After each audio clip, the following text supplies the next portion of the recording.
আল্লাহর হাবিব বলেন, ইয়া আলী, ও আলী, আনতা সাইয়্যিদুন ফিদ দুনিয়া ওয়া সাইয়্যিদুন ফিল আখিরাহ। আমি আলী রে, তুমি হইলা দুনিয়ার সরদার, আখিরাতের সরদার। হাবিবুকা হাবিবি, যে তোমাকে ভালোবাসলো সে যেন আমি নবীরে ভালোবাসলো।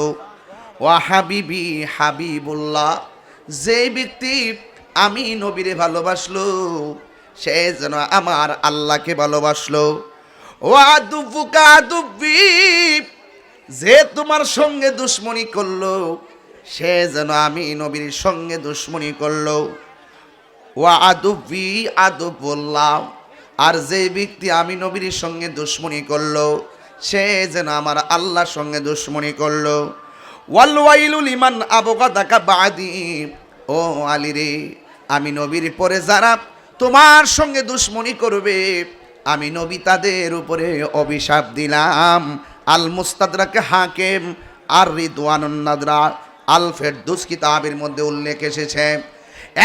যুবক ভাইয়েরা, শুধুমাত্র তাই নয়, আমার নবী আপনার নবী হাদিস মুবারকে বলেছেন, মান আরাদা আইয়ানজুরা ইলা আদামা ইফি ইলমিহি, আল্লাহ রাব্বুল আলামিন যে আদম নবীরে এলেম দিয়ে সম্মানী করেছেন, এলেম দিয়ে সম্মানী করেছেন, সব নাম শিখায়া সম্মানী করেছেন। আমার নবী বলেন, পৃথিবীর মানুষ, কিয়ামত পর্যন্ত তোমরা শুনেছ আল্লাহ হযরতে আদমের সিনার মধ্যে এলেম দিয়েছেন। তোমরা তো এলেম দেখো নাই, তোমরা তো সেই এলেমটা দেখো নাই। তোমরা যদি সেই এলেমটা দেখতে চাও, ফালয়ানজুর ইলা আলী ইবনে আবি তালিব, তোমরা হযরতে আমার আলী রাদিয়াল্লাহু তাআলা আনহুর দিকে তাকাও। জোরে জোরে কি সুবহানাল্লাহ বলা যাবে না? বন্ধু, ওয়া ইলা নূহিন ফি ফাহমিহি, তোমরা যদি নূহ আলাইহিস সালামের হিকমতপূর্ণ জ্ঞানের দিকে তাকাতে চাও, ফালয়ানজুর ইলা আলী ইবনে আবি তালিব, তোমরা হযরতে আমার আলীর দিকে তাকাও।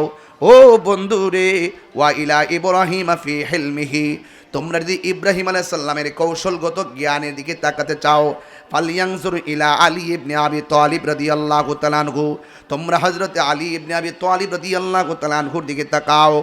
ও বন্ধুরি, কয় ওয়া ইলা মূসা ইবনে ইমরান ফি বাতশিহি, তোমরা যদি মূসা নবীর কঠোরতার দিকে তাকাইতে চাও, ফালয়ানজুর ইলা আলী ইবনে আবি তালিব, আমার আলীর দিকে তোমরা তাকাও।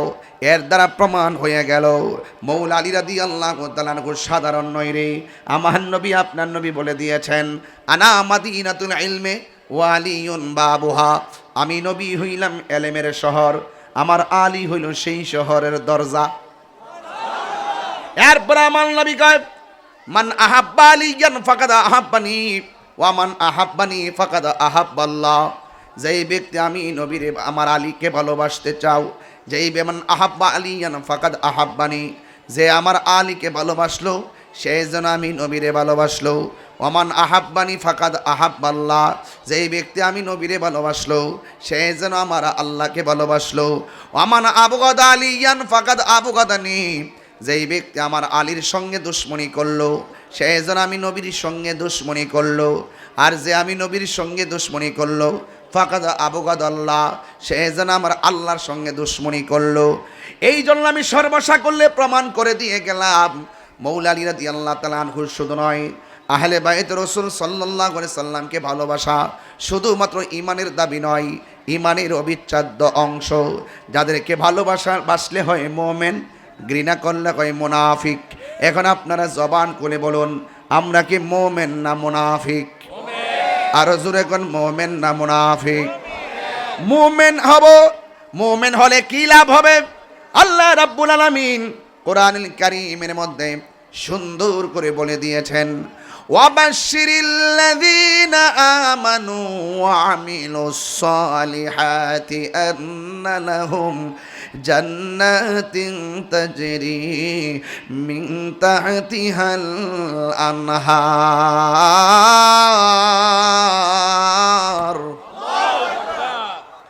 মুমিন হলে কি হবে? আল্লাহ বলে, ও পৃথিবীর মানুষ, ইন্নাল ইনসানা লাফি খুসর, এই পৃথিবীর মধ্যে যত মানুষ আছে রে, সব মানুষ ক্ষতিগ্রস্ত। ইল্লাল্লাযীনা আমানু, ইমানদার ছাড়া। সুবহান লাগবে না রে।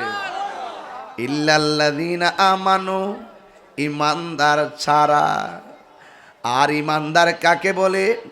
ইমানদার তাকে বলে আল্লাহর হাবিব মালিকের পক্ষ থেকে আমাদের জন্য যা নিয়ে এসেছেন সর্বগুণে জেনে, কি বলছি, জেনে।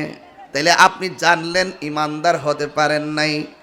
জানার নাম ইমান না, মানার নাম হইল ইমান।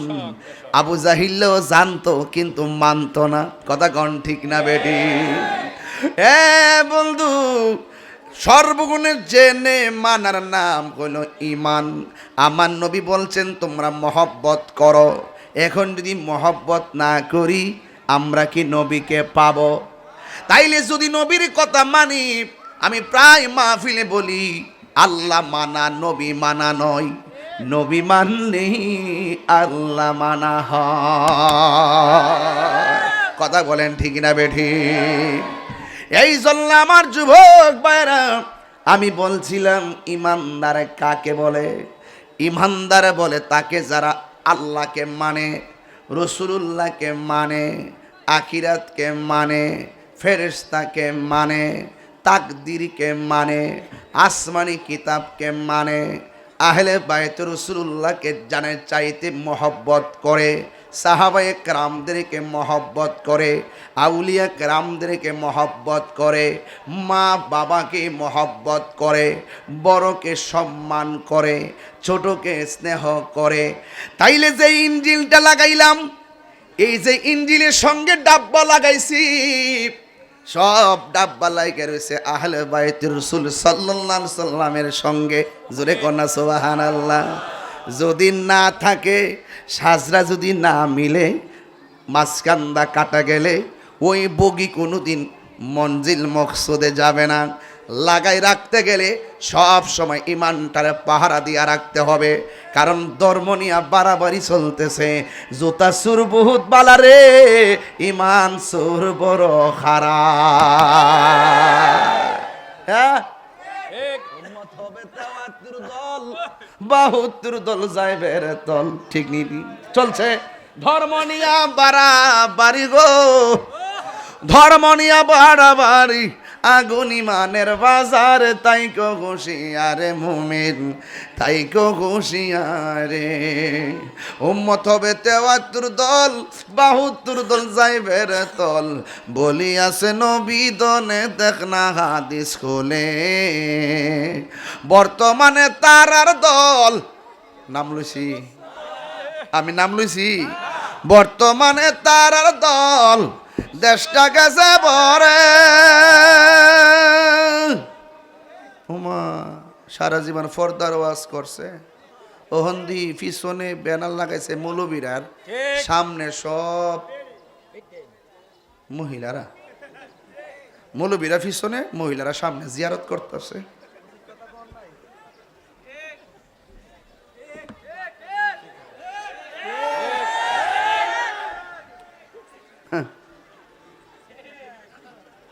বর্তমানে মুনাফিক দল, দেশটা গেছে ভরে। ওরে শয়তান যেমন বেজার ছিল, শয়তান যেমন বেজার ছিল আদম সেজদা করিবার। তাই কো হুঁশিয়ারে মুমিন, তাই কো হুঁশিয়ারে। নবীর তাজিম মিলাদ কিয়াম, আহলে বাইতের সম্মান করিতে আউলিয়ার সন্ধান বলছে পরোয়ারে। কথা কোন ঠিক কিনা? নবীর তাজিম মিলাদ কিয়াম, আহলে বাইতের সম্মান করিতে আউলিয়ার সন্ধান বলছে পরোয়ারে। এসব কথা শুনলে তাদের বুকে আগুন ধরে। কথা কোন, কথা কোন, কথা কোন, কথা কোন। আরে শয়তান যেমন বেজার ছিল, শয়তান যেমন বেজার ছিল আদম সাজদা করিবার তাই গো হুঁশিয়ার মুমিন, তাই গো হুঁশিয়ারি। চলছে ধর্ম নিয়া বাড়া বাড়ি গো। এবার আমি 2 বছরের ভিতরে কি পাগল নাকি আসলে? জায়গা না, কথা কথা কোন লাগবো?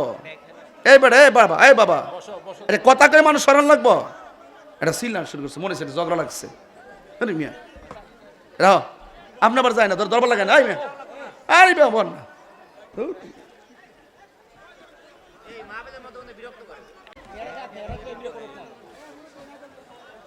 সকলে বলেন লা ইলাহা, জোরে লা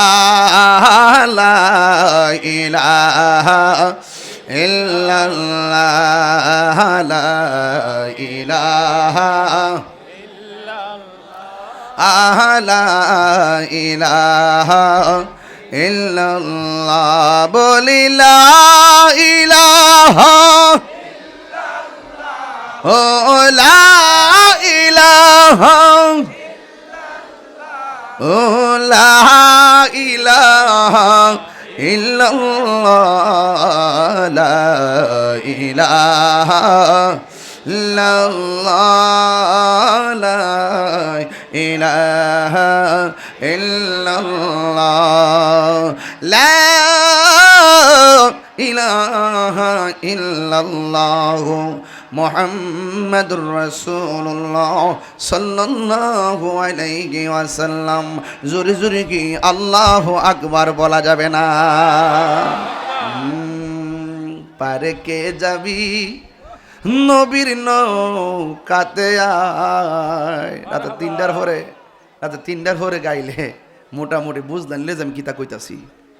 দিনের বেলা গরম টরম লয়া যে ওয়াজ করতেছি, আপনার কি কষ্ট হইতাছে? পারে কে যাবি নবীর নৌকাতে আয়, রূপকাষ্ঠের নৌকা খানি, রূপকাষ্ঠের নৌকা খানি নাই ডুবার বই পারে কে যাবি নবীর নৌকাতে আয়। এই নবী না মানে যারা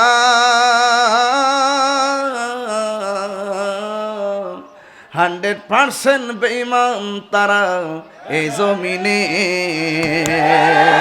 হাত তোলা বলো ঠিক না বটে? আমরা রাসূলুল্লাহকে জানার চাইতে মহব্বত করতে চাই কি চাই না? রাসূলুল্লাহর কথা 100% মানতে চাই কি চাই না? যদি চান, যদি গ্রহণ করতে চান, জানার মধ্যে সীমাবদ্ধ রাখলে চলবে না, মানতে হবে, আপনাকে কায়েম করতে হবে, ঘরে ঘরে দাওয়াত পৌঁছাতে হবে, মানুষদেরকে প্রেমিক বানাতে হবে। আর প্রেমিক বানাইবার মিশন হলো আজকের এই ঈমানি ইরফানি বর্ধমান পাড়া ইবতিদায়ী ও হাফিজিয়া মাদ্রাসা। এই মাদ্রাসাকে আপনার পাহারা দেওয়া লাগবে। এই মাদ্রাসা থেকে আহলে পাঞ্জাতের পাগল বের করতে হবে, সুন্নিয়তের গোলাম বের করতে হবে, আউলিয়া কিরামদের পাগল বের করতে হবে। তাইলে দেখবেন আপনার যে উদ্দেশ্য, এই উদ্দেশ্য সফল হয়ে যাবে। আমি একটা মাদ্রাসা ছাত্র, তাই নয় কি? আপনারা দাওয়াত করে আনছেন না? আমার কি মনে চাই না এলাকা থেকে একটা লোক আমার এলাকাতে নিতাম? আপনার সন্তান আপনাকে বানাতে হবে। আপনি পারছেন না কেন? আপনি পারছেন না, আপনি চেষ্টা করেন না। চেষ্টা করতে হবে, নিয়ত সহি করতে হবে। মান জাদ্দা ওয়াজাদা, যে চেষ্টা করে সে পায়। কামা তাদিনু তুদানে, যেমন কর্ম তেমন ফল। তবে মনে রাখবেন, সময় বসে থাকে না। এখনই সময় আপনার ছেলেকে ভর্তি করান, এখনই সময় আপনার নাতিকে ভর্তি করান। খবর রাখেন, এই মাদ্রাসার প্রতি জানে মালে আপনি খেয়াল রাখেন। দেখবেন ইনশাআল্লাহ এই মাদ্রাসা থেকে নবীর প্রেমিক পয়দা হবে। কথা বলেন ঠিক না বেঠিক? শুধু কি এখানে শুধুমাত্র কোরআন মুখস্থ করাবে?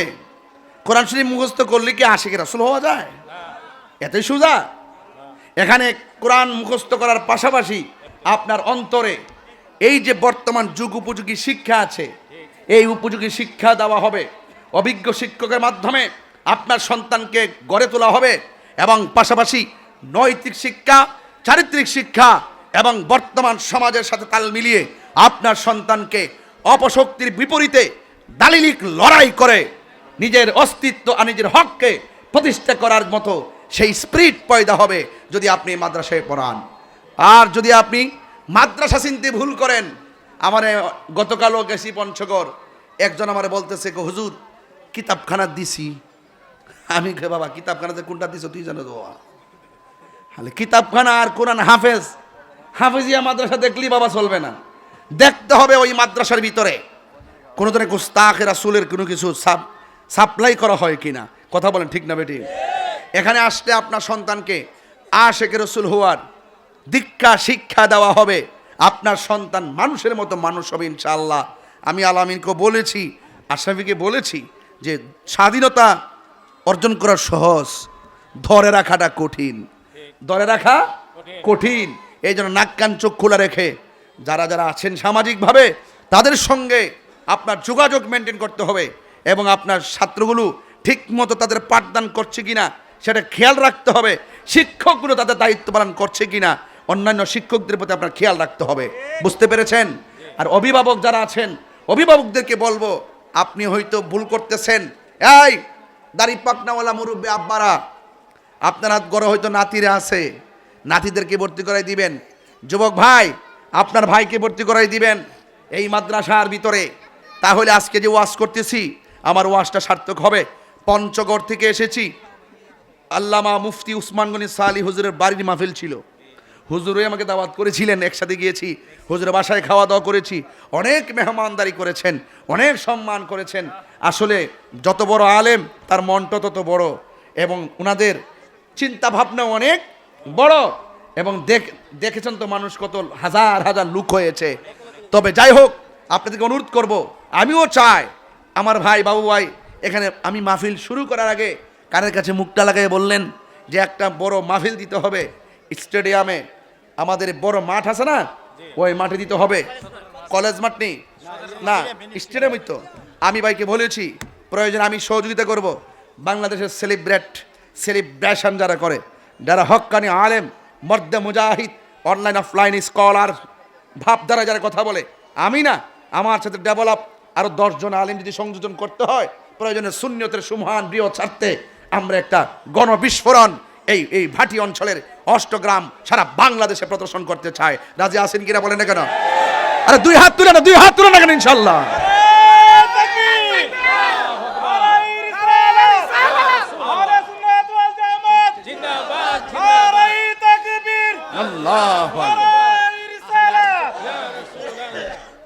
আমার ভাইয়েরা, আমার বাবারা, অনুরোধ করে শুধু বলতে চাই, আপনারা আমার প্রতি রাগ করেন না।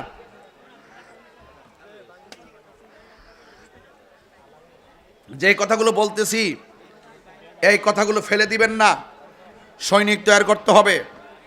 আজকে এই বাংলাদেশে যারা বলে এই দেশে শাহজালালের কবর, শাহপরানের কবর, রোজা তো কই না, রোজা তো মুখ দায় না, গজব পড়ছে না, ঠাড়া হয়েছে না মুখটা, ঠাড়া। একটা আছে কুষ্টিয়ার আমির হামজা, এটা দিসলাম কালকে বাস। আমরা এলাকা রুমিন ফারা না পারালে এসে বাজে মন্তব্য করছিল। আমার দেশের মায়ারা আন্দাজ হয়েছে না, বন ভাইয়ের বেটিরা। আর আমরা কি ভালেন নাকি বেটা কেউ? এর 100 কোটি টাকার মানহানি মামলা করা দরকার তার বিরুদ্ধে। এটা এখনো মানুষ হইছে না। এই রাশমিকা মান্দানের বিয়া হওয়ার পর থেকে যে মাথাটা নষ্ট হইছে ওইসই। সে একটা মা বোনদের প্রতি ভালো নজর দিয়ে চায় না। কোন নজরে চায়? চোখ খারাপ। কথা কোন ঠিক না বেঠে? সিলেকশন সিদ্দিক কেন ভাস করছে বেটা? 2,500 বুড়ো তো বানাইলে আমরা লোক তো বাড়ি নিলে বেটা। সব জায়গাতে ইঞ্জিনিয়ারিং চলে না বেটা।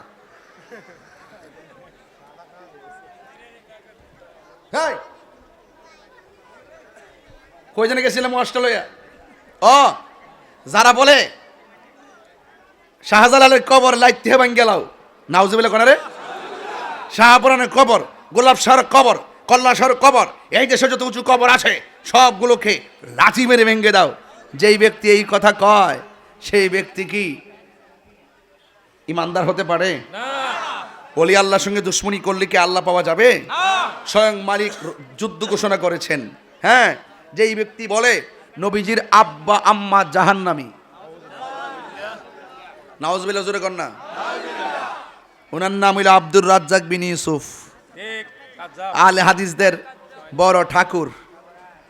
আঙ্গু দেশের কিছু লোক আছে না, এই মুরব্বী মানুষ বলেন আর যুবক ফুলামান বলেন, ওই কুট্টি ভাষা হইনা ভাগলের জায়গায় বেড়া। আমরা কি গুড়ার গাছ কাটতেছি দুনিয়াতে? এত বড় আলিম ওলামাদের কথাগুলো বলে আর কি বাংলা বানায় বানায় কথা ক। 6-7 দিন এসে আইসে কই ফলাইতে ঘরের ভিতরে বয়ে একটা ভিডিও বানায় সাইরা দে। আমরা মধ্যে এরকম পাবলিক ফাংশন আইসা কয় না। যদি এই অষ্টগ্রাম আইসা যদি এই কথা কইতো, নবীর আব্বা আম্মা জাহান্নামী, প্রত্যেকটা জুতা গালে যাই লইলে কথা কন ঠিক না বে ঠিক? সিফার মধ্যে বইয়া দেখা ওই ইরান যুদ্ধ হয়েছে না, পুরা ইরানের বিরুদ্ধে অবস্থান নিছে এই আহলে হাদিসরা, বুঝছেননি? আমি বলছি যে ইরানের আকীদা যেটা হোক সেটা হোক, যুদ্ধ যখন হবে ইহুদিদের সাথে, সে যেই গরানের হোক না কেন, আমরা সকলে ঐক্যবদ্ধ হয়ে তাদের ইহুদিদের বিরুদ্ধে আমরা অবস্থান নিব। মজলুমের পক্ষে, আকীদা না, মজলুমের পক্ষে। সে যদি হিন্দু হয়, তার উপর যদি জুলুম করা হয়, এই অষ্টগ্রামে কোনো হিন্দুর বাড়ি যদি অন্যায়ভাবে পুড়িয়ে দেওয়া হয়, কোনো খ্রিস্টানের বাড়ি যদি অন্যায়ভাবে পুড়িয়ে দেওয়া হয়, সে যদি মুসলমানও হয়, তাহলে আমরা ওই মজলুমের পক্ষে, জালেমের বিরুদ্ধে আমরা অবস্থান নিব। আমাদের চিন্তা চেতনার ধারে কাছেও তারা নাই। তো এই ধারণাগুলো দেওয়া হবে মাদ্রাসা থেকে। বর্ধমান পাড়া ইফতাদায়ী মাদ্রাসা, আজকে ইফতাদায়ী, সামনে দেখবেন বড় মাদ্রাসা হয়ে গেছে ইনশাআল্লাহ।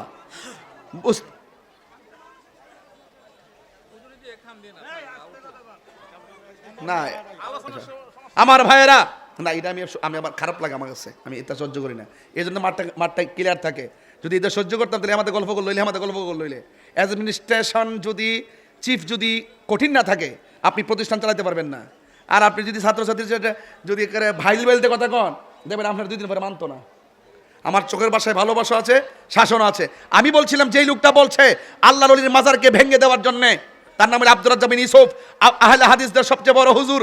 তো তিনি যদি এই কথা বলে আর রাসূলুল্লাহর আব্বা আম্মাকে জাহান্নামী বলে, তো আপনারা অষ্টগ্রামের মধ্যে যারা আহলে হাদিস দাবি করেন, লামাযহাবী, যারা 1 রাকাত বেতরে পড়েন, 20 রাকাত তারাবি পড়েন, যারা এই রকম 8 রাকাত তারাবি পড়েন, যারা এইভাবে বিভাজন সৃষ্টি করেন, আপনার নবীকে যেইভাবে, আপনার নবী, আপনি যেই নবীর উম্মত, সেই নবীর আব্বাকে আম্মাকে যেই ব্যক্তি জাহান্নামী বলে, আর আপনি তার পিছে একটাতে করতেছেন, আপনি গর্ব করে বলতেছেন আমি লামাযহাবী, আমি আহলে হাদিস।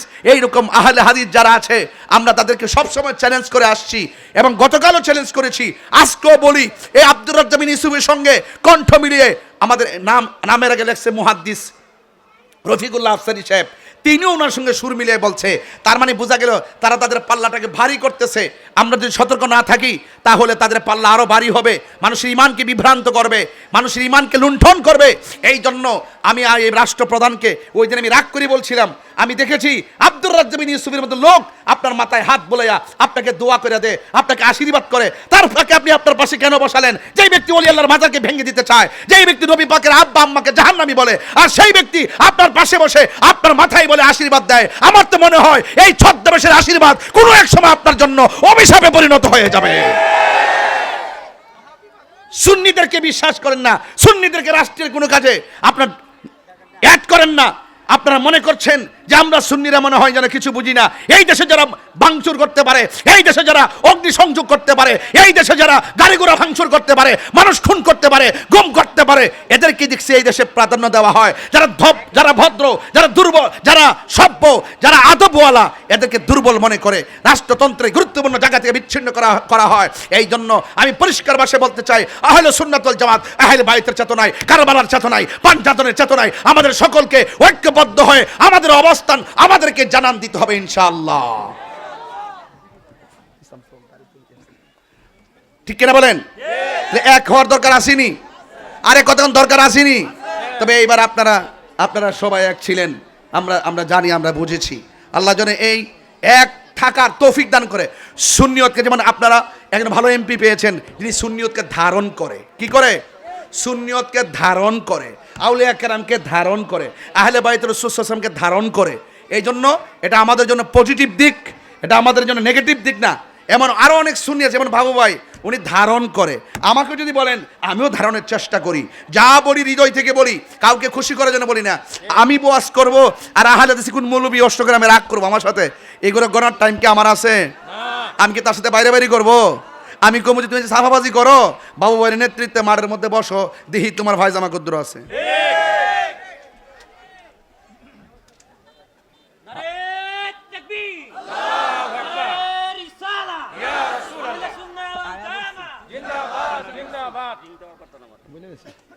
আমাদের জসিমউদ্দিন আশরাফি ভাই আমার সাথে কন্টিনিউ যোগাযোগ রাখছেন, কোথায় আছি কোথায় আছি কোথায় আছি। সকাল থেকে দুইটা যোগাযোগ করতে করতে করতে করতে করতে করতে আসছি। আমাদের যিনি হলো আমাদের বাংলাদেশের আহলে সুন্নাত ওয়াল জামাতের যুগ্ম সাংগঠনিক সচিব, আলহামদুলিল্লাহ কোনে গেলে গেল। তো নেতৃত্ব আপনাদের এলাকায় আছে না নাই? সুন্নিয়তের একটা 3টা পোস্ট, 3টে গুরুত্বপূর্ণ জায়গার একটা জায়গা আপনাদের এলাকায়। মারহাবা জোরে কর না কেন? আমরা কাজ করতেছি, আপনাদের সহযোগিতা চাই। তবে এই মাদ্রাসাটাকে আমার একটু গুরুত্বের সাথে আব্বা দেখতে হবে। আমি ফায়া দিরা বলে আপনাদেরকে প্লিজ, আমার বাবু এখানে আছেন, আমি বিভিন্ন রাস্তার জন্য বিভিন্ন কোনা কানা কালবারের জন্য ফোন দেই, এলাকার থেকে আমার ফোন দিয়া অনেক সময় বাইরে ফোনে মানে যাইতে কথা বলতে সংকোচ বোধ মনে করে যারা আর কি, যারা একটু সংকোচ বোধ মনে করে না তারা তো ডাইরেক্ট যায়। আমার ফোন দেয় ভাই আপনি একটু বাবুরে কর না, এরপর দিকে না ফোন দিছি, রাস্তার জন্য ফোন দিছি, বলছে ইনশাল্লাহ এগুলো হয়ে যাচ্ছে এবং হয়ে যাবে। এবং একটা সম্পর্ক তো এমনই হয়, কথা বোঝেন না ব্যাপারটা কেটে বলছি, মাধ্যম লাগে নিও কথা কোনো নতুন নাকি এগুলা নতুন নতুন খিদা ধরলেছে রে। আর আমি একটা বেহু আসলাম পঞ্চগড় দিকে আয়া না খাইয়ে সিলাইতেছে, এমন বেহু কোনো বাংলাদেশও নাই যে যেখানে ডাক দিয়ে আনে জায়গা। তবে আরে যে বক্তব্য দিয়েছি তুমি গেলে বক্তব্যটা হইন্য মারহাবা জোরে কন আমার যুবক ভাইয়েরা। তাইলে আমাদের মাদ্রাসা দরকার আসেনি? ওই আওয়াজ করে আসেনি? কারা কারা চান হাত তুলে দেখেন ইনশাআল্লাহ। নারে তাকবীর, নারে রিসালাত, নারে হায়দারি, আহলুস সুন্নাত ওয়াল জামাত জিন্দাবাদ জিন্দাবাদ।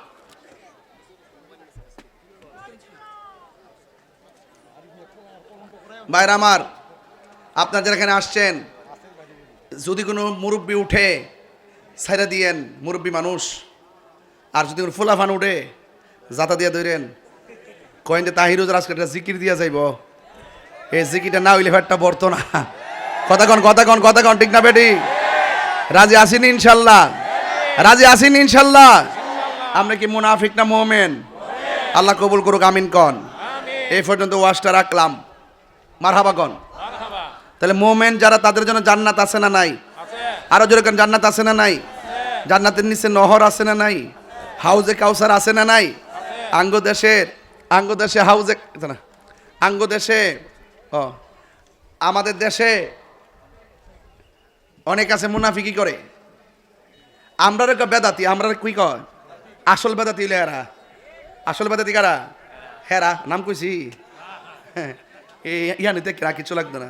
আমি যে কি জিনিস কল যারা সিনালে তা সিনা মনে করবেন। এই 2টা বছর গেছে কোনো বেড়া সুদ করে বিরুদ্ধে ওয়াজ করছে? একমাত্র আমি বাপ ডাইছি মহাজন রে, একমাত্র আমি বাপ ডাইছি। অনক আমনে সুদ ওয়াজন করিন না, আমি নাম লইছি। তোমার কেন জলে রে বন্ধু, তোমার কেন জলে? জলে না লোক আসেনি?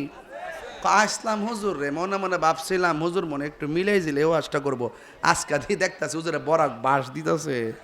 বরাক বাস আমি দিতেছি না, দলিলে কয়। আমার বাপের শক্তি আছে, বানায় একটা কথা গমু। ওমা গোমা, এই যে মোবাইলটা খুললে 2-3টা হাদিস পড়ছি আপনাদের, প্রায় 9টা হাদিস পড়ছি নাকি আহলে বাইত সম্পর্কে, মোটামুটি 7-8টা হাদিস পড়ছি। তো এই যে পড়ছি যে কান্দা ঢুকছে না আপনার, আর হালি যখন গল্প করে যেতেছে কান্দা ঢুকছে না? ওয়াজের মধ্যে আইসা শুধুমাত্র একটা এমনভাবে ফতোয়াগুলো দিয়ে সমাজের মানুষটি বিভ্রান্ত সৃষ্টি করছে, ফেতনা সৃষ্টি করছে। কথা কোন ঠিক না বেটি? ওই দিন আশুগঞ্জে গেছি, যাওয়ার পরে একজন কয় হুজুর 8 টাকা ফইরা প্রথম কাতা থেকে বাইরে যেতেছে গা। আমি কালকে বাইরে গেলে গা তালা দেরাইস, যদি বাইরে যে 8 টাকা ফইরা লাস্টের কাতার দাঁড়াইবো, পিছনটা বাইরিব, সামনে দাঁড়াইবো, 8 টাকা পরে ঠেললে বাইরে যাবো গা। এটার মানে কি জানেননি? একটা শান্তিপ্রিয় জামাতের মধ্যে অস্থিতিশীল অবস্থা তৈরি করা। এগুলা বাটফার, এগুলা কি? ইন্দুরের কাজ হলো কিতাব কাটা, আর এই বাটফারদের কাজ হলো দিন কাটা। এইভাবে তারা যত কমাইতে চায়, আমি নাপিত নাম দিছি। হ্যাঁ, আমাদের দেশে যারা চুল কাটেন তারা আমাদেরকে অনেক সেবা করেন, আর এরা দিন কাটতেছে, দিন কাটতে ইসলামের ক্ষতি করতেছে। কথা কন ঠিক না বেঠিক? ওরা কাটলে কি ইসলামের ক্ষতি হয়ে যায় মনে করেন আপনি? এদের ইমান ধ্বংস করতেছে, কথা কোন ঠিক না বেঠিক? এই জন্য আমার যুবক ভাইরা, আমি বলছিলাম আমরা মোমেন। আমরা কি মোমেন? এই মোমেন কি? মুমিনের গুণাগুণ কি? মুমিনের 7টা গুণ আছে। এই গুণাগুণগুলো শিখতে চান, হৃদয়ে ধারণ করতে চান, এই মাদ্রাসা ছাত্র ভর্তি করান।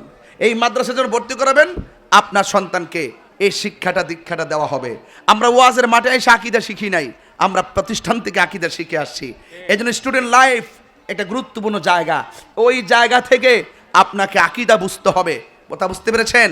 এই জন্য আপনার সন্তানকে উপযুক্ত আকীদা শেখানোর যে সময়টা, একমাত্র ছাত্র জীবন, এই সময়টাকে আপনি গার্জিয়ান হইয়া ধ্বংস করে দিয়েন না বাবা। আল্লাহ যেন আপনাদের সকলকে বোঝার তৌফিক দান করে, আমিন কন। আরো বড় করে কোন আমিন। আমার যুবক ভাইরা গভীর মনোযোগ দিবেন। আমি যতটুকু আর একটু সময় সামনে পারবো, এরপরে আমি আপনাদেরকে নিয়ে কিছু জিকির আজকার করে চলে যাব। আমি বলেছিলাম এই পৃথিবীর মধ্যে যত মানুষ আছে সব ক্ষতিগ্রস্ত। এই কথাটা কি মোল্লার না আল্লাহর? আরো জোরে কোন কার? আল্লাহ রাব্বুল আলামিন বলেন ওয়াল আসর, আসরের কসম। সুবহানাল্লাহ কইতেন না? ইন্নাল ইনসানা লাফি খুসর। এই পৃথিবীর মধ্যে যত মানুষ আছে সবাই ক্ষতিগ্রস্ত। ইল্লাল্লাযিনা আমানু, যারা ইমানদার, ওয়া আমিলুস সালিহাত, যারা নেক আমল করে, ওয়া তাওয়াসাউ বিল হাক্কি, যারা সৎ উপদেশ দেয়, ওয়া তাওয়াসাউ বিস সবর, যারা ধৈর্যের শিক্ষা দেয়, এরাই হলো ইমানদার। এই মানুষগুলো কোনোদিন ক্ষতিগ্রস্ত হবে না। কারবালার দিকে যদি তাকান, শুধুমাত্র সবর, শুধুমাত্র সবর, শুধুমাত্র সবর। তলোয়ারের নিচে গলাটা পেতে দিয়েছে, কিন্তু ঈমান দেয় নাই। এই যুবকের দল, কথা পরিষ্কার হয়ে যাবে, আমরা ঈমান টাকার কাছে বিক্রি করব না। এই জন্য আমার নবী বলেছেন, আমার আহলে বাইত হলো নূহ নবীর কিস্তির মতো। নূহ নবীর কিস্তির মধ্যে যেমন করে দুনিয়ার বাতাস লাগার পর যারা নৌকার মধ্যে উঠেছে সবাই যেমন করে বেঁচে গিয়েছে, যারা নবীকে মেনে নৌকার মধ্যে উঠে নাই তারা প্লাবনের মধ্যে ডুবে গেছে। নৌকাটা দীর্ঘদিন ওই নদীর মধ্যে বাঁচতে বাঁচতে যদি নামক পাহাড়ের কিনারে যাইয়া লাগছে, এমন একটা তুফান সংকট অতিক্রম করলো। নূহ নবীর সঙ্গে যারা নৌকায় উঠেছে তারা ছিল নূহ নবীর খাঁটি উম্মত। আমার আল্লাহ রাব্বুল আলামিন তাকে মুক্ত দিয়ে দিলেন। এই জন্য নূহ নবীর উপাধি হলো নূহ নাজিউল্লাহ। আমার আল্লাহ রাব্বুল আলামিন সবাইকে ওনার উসিলায় নাজাত দিয়ে দিলেন। বন্ধুরে, কি ভাষায় ওয়াজ করব? এবার নূহ নবীর কিস্তিতে যারা উঠলেন সবাই বেঁচে গেল। এখন আমার নবী কেন ওই নূহ আলাইহিস সালামের কিস্তির সঙ্গে আহলে বাইত রাসূল সাল্লাল্লাহু আলাইহি সাল্লামকে তুলনা করলেন? আমার নবী তো গায়েবের খবর দেনেওয়ালা। এমন একটা সময় আসবে রে, আরে দুনিয়ার বাতাসে ঘর পড়লে ঘর বানানো যায়, গাছ পড়ে গেলে গাছ লাগানো যায়। এমন একটা সময় আসবে, টর্নেডো, সাইলো, নার্গিস, ভূমিকম্প, তুফান। এই তুফানের চাইতে ভয়ঙ্কর তুফান হবে 72 ফেরকার তুফান। এই তুফানে আপনার ঘরের ক্ষতি হবে না, এই তুফানে আপনার জিন্দিগি বরবাদ হয়ে যাবে। এমন একটা তুফান আসবে, তারা আপনাকে এত বড় বড় বান্ডেল দিবে, দিয়ে আপনার ইমানকে লুণ্ঠন করার জন্য অফার করবে। তারা আপনাকে চলে বলে পিঠের মধ্যে মরায় মরাইয়া বলবে, আসেন বসেন, কথা শুনেন, বহুত ফায়দা হবে। মুখের বাসায় এত বৃষ্টি হবে, আপনার ইমানকে হরণ করার জন্য চেষ্টা করবে। এখন আপনি আসল নকল চিনবেন কেমনে? আপনিও তো নামাজ পড়েন, তিনিও তো নামাজ পড়ে। আপনি তো রোজা রাখেন, তিনিও তো রোজা রাখে। আপনিও তো হজ করেছেন, তিনিও তো হজ করেছেন। আপনিও জিকির করেন, তিনিও জিকির করেন। এখন আসল নকল চিনবেন কেমনে? আপনার অন্তরে যদি আহলে বাইতের মহব্বত থাকে, কোনো মানুষ যদি আসে আপনাকে ঈমান হরণ করার জন্যে, আপনি তারে কয়েকটা টোকা দিলে বুঝা ফেলাবেন সে আসল না নকল। আমার নবী বলে, ঈমান বিদ্বেষীরা কিয়ামত নয় দাজ্জাল যদিও চলে আসে, ওই মুহূর্তেও যদি কাউকে বিভ্রান্ত করার চেষ্টা করে, ঈমান ধ্বংস করার চেষ্টা করে, সবাইকে ধ্বংস করলেও যার অন্তরে আহলে বায়াতের মহব্বত আছে, তারে কোনোদিন চলে বলে কৌশলে ঈমান কিনতে পারবে না। কারণ একমাত্র আহলে বায়াতের মহব্বতের জজবা বাতিল অপশক্তির বিরুদ্ধে মোকাবেলার হাতিয়ার হয়ে যাবে। আমার কথা বুঝছেন কিনা আমি জানি না, আমার কথা বুঝছেন কিনা আমি জানি না, তবে কথা একটাই, আমরা আহলে বায়াত রাসূলকে ভালোবাসি। কথা বলেন ঠিক না বেঠিক? আরো বড় করে বলেন ঠিক কিনা বেঠিক? একটা কথা শোনা যান, আমি প্রায় মাহফিলে শুরুতেও বলেছি, ইনজিল পিছনে ডাব্বাগুলো একের পর এক লাগানো, মূল তো চিনতে হবে। মূল কেটে দিলেন সবই তো শেষ। মূল কেটে দিলেন আম ফল ধরছে, আম ফল 20 দিন গাছে থাকবো। মূল কেটে দিলে শুধু ফল পড়বে না, গাছের ডালপাল সব মরে যাবে। মূল ঠিক রাখতে হবে। কথা বলেন ঠিক কিনা? আমরা আহলে বায়াত রাসূলকে আমরা ভালোবাসি, প্রত্যেক সাহাবায়ে কেরামকে আমরা ভালোবাসি। সাহাবায়ে কেরামের সমালোচনা যারা করবে তারা হলো খারিজি, তারা হলো শিয়া। আর আহলে বায়াতের সমালোচনা যারা করবে, বিশেষ করে মওলা আলী রাদিয়াল্লাহু তাআলা আনহুর সমালোচনা যারা করবে তারা হলো খারিজি। আমরা আহলে বায়াতকে ভালোবাসি, সাহাবায়ে কেরামকে ভালোবাসি। আমরা খারিজিও না, আমরা শিয়াও না, আমরা হইলাম সুন্নি। চিৎকার মেরে বলেন ঠিক কিনা? সহজ সমীকরণ, এর বাইরে কোনো সমীকরণ আছে বলে আমি মনে করি না। এটাই আহলে সুন্নাত ওয়াল জামাতের দর্শন, এটাই হলো আহলে সুন্নাত ওয়াল জামাতের মতাদর্শ। কথা বলেন ঠিক না বেঠিক? এই জন্য আমার যুবক ভাইয়েরা অনুরোধ করে বলবো, আপনারা যারা এসেছেন এই কথাগুলো যদি বুঝতে চান, আজকে হয়তো আমি 1000 মানুষের সামনে বললাম, এই মাদ্রাসা থাকলে আপনারা অ্যাভেলেবেল কথাগুলো শুনতে পারবেন। স্থানীয় পীর মাশায়েখ উলামায়ে কেরাম এসে আপনার সন্তানকে শিক্ষা দিবেন। এই জন্য বলছি, ঈমান বড় দামি সম্পদ। ঈমান যদি না থাকে, রাসূল বলছেন আলা আলা ঈমানা লিমান লা মুহাব্বাত আলা, যার অন্তরে আমি নবীর মহব্বত নাই তার ঈমান নেই।